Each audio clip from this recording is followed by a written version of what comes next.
Ako po si Obi Pua from Santa Cruz, Laguna. Dati po akong isang empleyado. Accounting supervisor po ako for 18 years. So, ang husband ko rin po ay auditor from SGB at saka Toyota Motors. So, na-invite po kami sa AIM Global kasi yung mother ko po is dying na for diabetic. Organs failure na po siya. Meron na, bulag na po, may tubig sa baga, bloated ang tiyan, idadialysis na po. Sabi ng doctor sa amin, anytime, pwede na siyang kunin doon. So, yung kumpare ng husband ko, sinabi niya, pare, try mo yung product ng AIM Global, complete. Kasi during that time, complete pa po. So, wala pang C24/7. So, sabi niya, try mo lang, baka makatulong. So, 4 months po namin pinainom ng complete yung mother ko. 3 times a day lang kasi may kidney failure na siya. So, after 4 months po, thank God, talaga pong nagbago. Nakakita po yung left eye niya.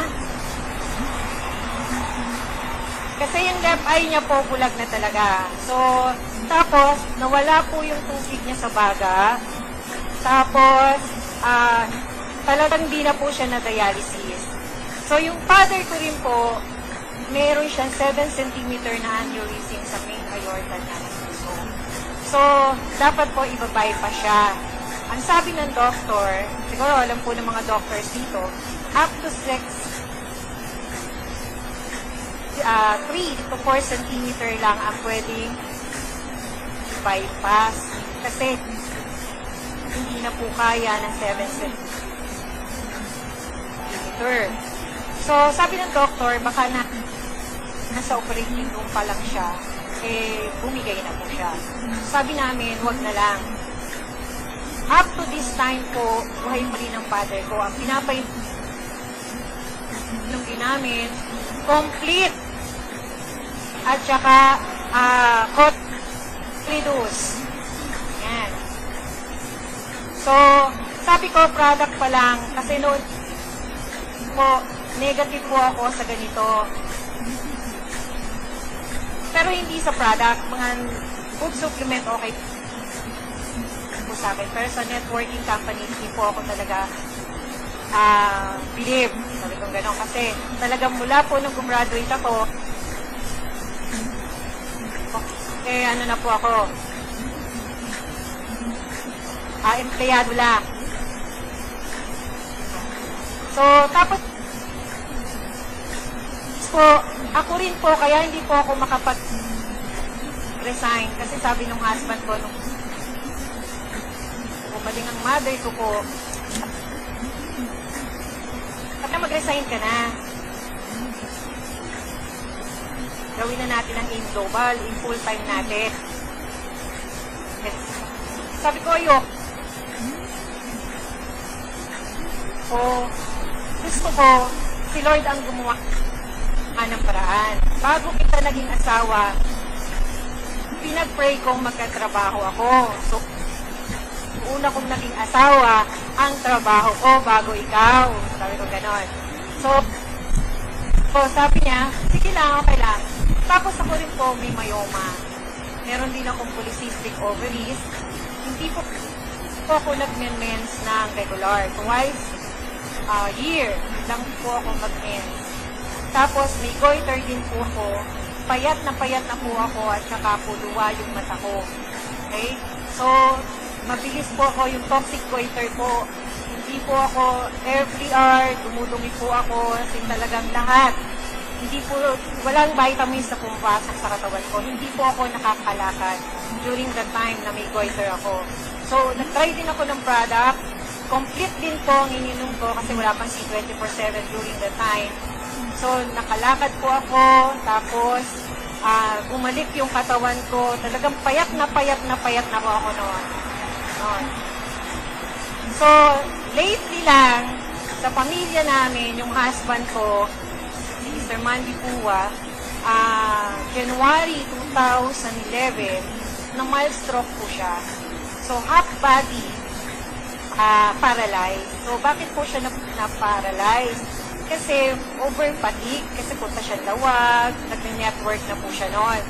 So, punta siya Lawag, punta siya ng kusang probinsya, tapos uwian.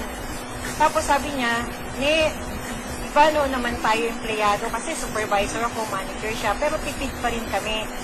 So, sabi niya, kumikita naman tayo, kain naman tayo ng gusto natin kainin. So, everyday, ang dala niya po, pizza pie, yung mga makukolesterol, mga seafood, sabi niya. Tapos na mild stroke po siya, as in half body paralyzed po. So, sabi sa Cardinal Santos, huwag ka nang mamili kasi pumunta kami ng Cardinal Santos. Hindi na po siya nakapag-drive. Sabi ko, kaya mo bang mag-drive? Hindi daw. So, natakot na ako. So, punta po kami ng Cardinal Santos, nag-taxi kami. So, sabi ng doctor, huwag ka nang mamili ng room. Punta na lang kayo sa admitting section. Before po kami pumunta ng admitting section, talaga po hindi na po siya lahat, half body na, hindi na siya nakakalakad, hindi na siya nakakagrip, wala na siyang pakiramdam yung half body niya. Tapos sabi ko, sige, nag-treat ko, tumawag lang kami na isa namin partner, sabi ko, pakibantayan naman si upline. Uwi po agad ako ng Pasig, kasi sa Pasig rin po nakatira. So, nakasalubong ko po si Up Mylene. Sabi ko, Up, nasa hospital si Miley ng mild stroke. Sabi niya, ate, painom mo sa kanya complete at saka Colidose.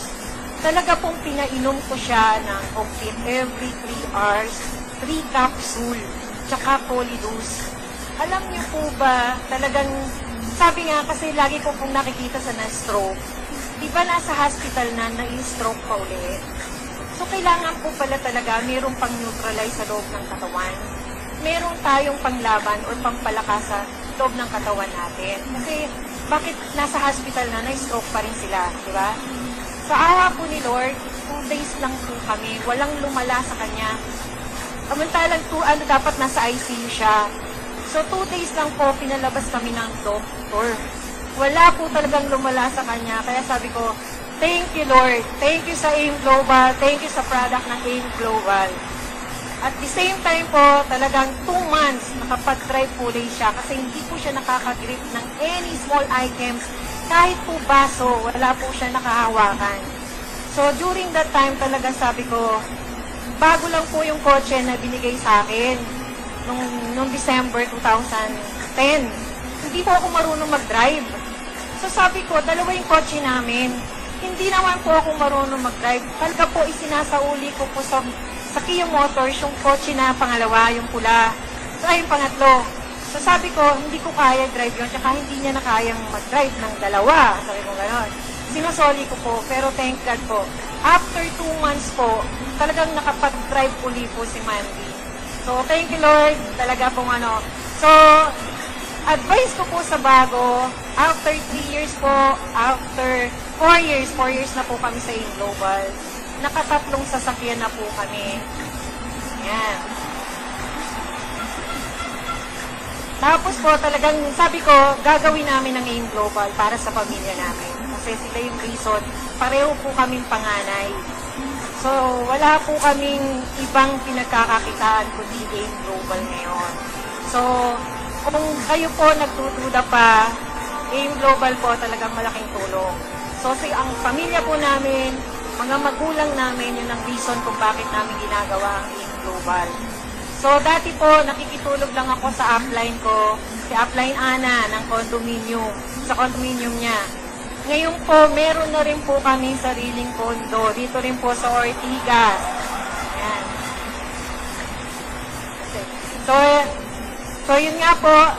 So, ina-advise ko po sa mga bago, tuloy-tuloy lang po. Kasi ang ginawa ko rin po, pagtuloy-tuloy, hindi po ako networker, pero sabi ko, hindi ko alam kung paano ang maging networker. Every day from Santa Cruz, Laguna, lumuluwas po ako dito sa Manila, sa Ortigas, para mag-seminar. Kaya kung malapit lang po kayo, hindi po kayo kasing layo ng Santa Cruz, Laguna, magpabalik-balik po kayo at mag-aral po kayo. So, yan. So, maraming po salamat. Una po sa Panginoon, sa bumubuo ng AIM Global, sa product po ng AIM Global. Salamat po. God bless us all po. Thank you very much, Ms. Opie Pua, for those inspiring words.